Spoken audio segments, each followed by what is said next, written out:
Hi, my name is Paige Pfeiffer, and this is my story. I was born and raised in this church, and I came to faith at a pretty young age. I loved the Lord. However, as I got older, I learned a pretty skewed version of what love was.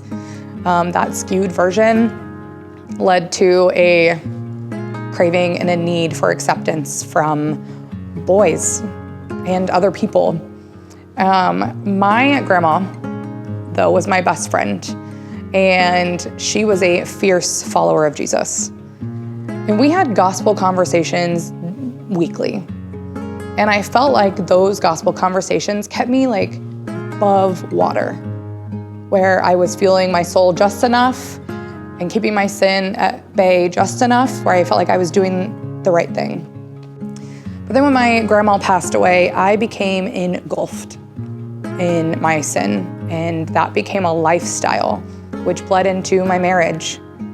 And that desire that I struggled with never went away at that point.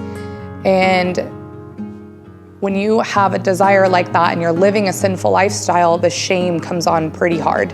I felt like you could see my sin on my face.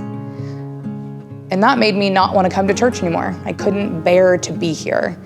I stopped having prayer and stopped reading my Bible. I would have these short, one-sided conversations with God. And I would say, okay, well, as soon as I can get myself out of this, I'll be back. I'm working on it because I was going to get myself out of it.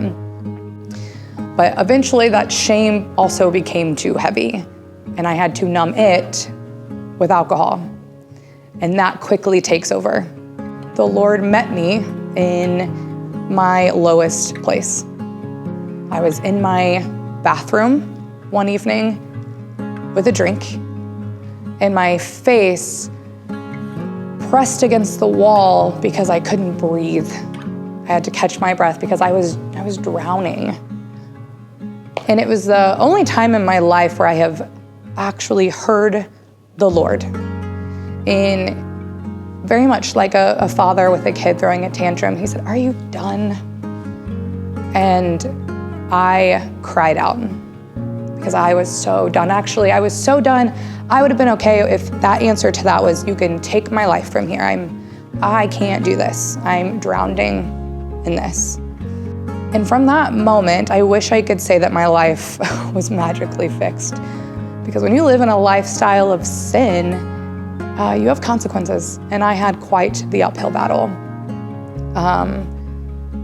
But from that moment on, I no longer had this childlike faith that I had grew up with. He became the Lord of my life, and I could breathe again. I walked out of the bathroom that night knowing that craving I had to bury the shame with alcohol, that was dwindling.